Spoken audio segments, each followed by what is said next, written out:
வணக்கம் நண்பர்களே. நாம் இன்று பார்க்கவிருக்கும் தலைப்பு குண்டலினி யோகம். This video is sponsored by BuyMode mobile app. யோகங்களில் பல வகை உள்ளன. அவ்வகையில் நாம் தற்போது குண்டலினி யோகம் எனும் ஒரு முறையை பற்றி இங்கு பார்ப்போம். ஒரு ஆன்மீகவாதி என்பவர் இந்த அஷ்டாங்க யோகம், குண்டலினி யோகம் முதலான இந்த யோகங்களை பற்றி முழுமையாக தெரிந்திருக்க வேண்டும். அதற்கு முன்னதாக நமது உடலில் உள்ள இந்த ஆத்மா என்கிற இந்த சக்தி அழிவற்றது என்கின்ற ஒரு உண்மையை ஒரு ஆன்மீகவாதி தெரிந்திருக்க வேண்டும். நமது இந்த உடலானது 72,000 நரம்புகளால் பிணைந்துள்ளன. நம்முடைய உடம்பில் நாம் பார்த்தாலே தெரியும், நரம்புகள் எந்தெந்த இடங்களில் பெரிய நரம்பு முதல் கண்ணுக்கு தெரியாத சிறிய நரம்புகள் வரை நிறைய படர்ந்துள்ளன. அவ்வாறு இந்த நரம்புகள், பல நரம்புகள் ஒன்றாக சேர்ந்து நமது உடலில் ஆங்காங்கே 7 இடங்களில் குவிந்து கிடப்பதாக மகான்கள் விவரித்திருக்கின்றார்கள். நமது உடலை எடுத்துக்கொண்டோமேயானால் உச்சந்தலையில் இருந்து மல துவாரம் வரை ஒரு நேர்கோட்டை போட்டோமானால் நேராக 7 இடங்களில் இந்த நரம்புகள் ஆங்காங்கே கூடி ஒன்று சேர்ந்து இருப்பதாக மகான்கள் விவரித்திருக்கின்றார்கள்.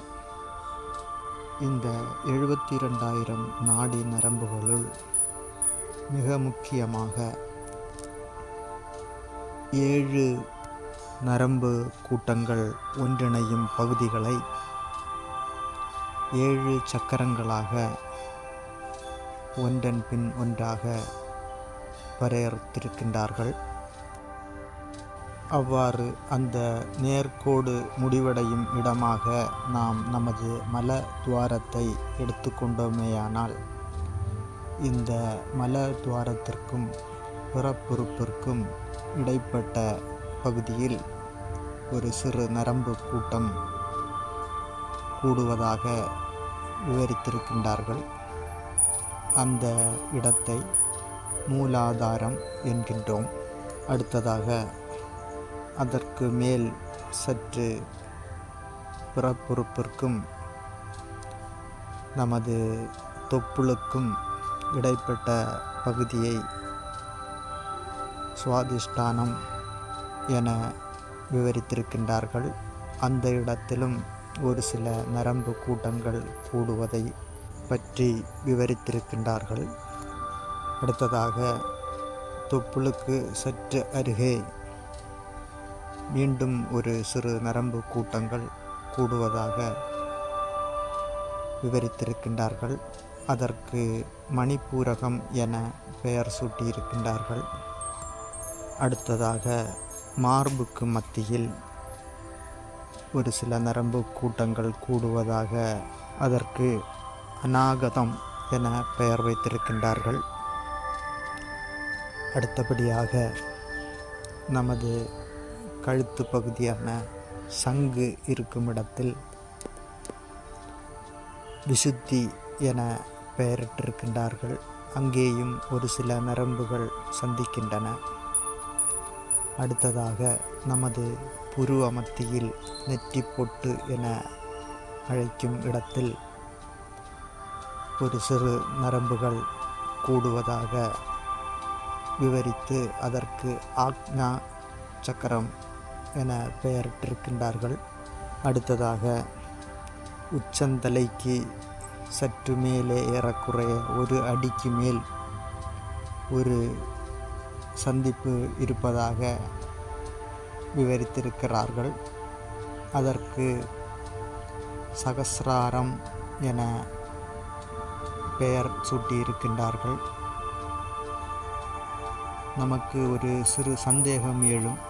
இந்த உச்சந்தலைக்கு மேல் இருக்கும் இந்த சக்கரத்தை எவ்வாறு நாம் நரம்புகள் சந்திக்கும் இடமாக எடுத்துக்கொள்ள முடியும் என்று.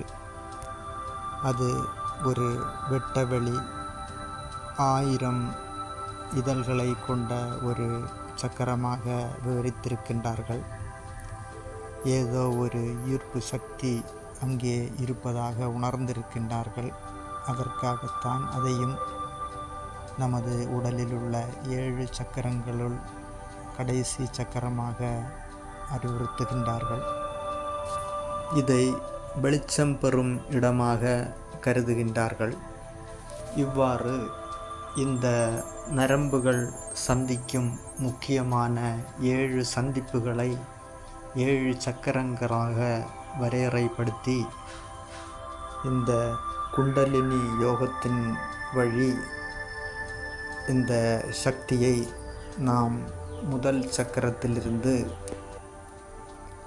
கடைசி சக்கரம் வரை மேலெழுப்பி, அதாவது இந்த சக்கரங்களை விழிப்படைய செய்து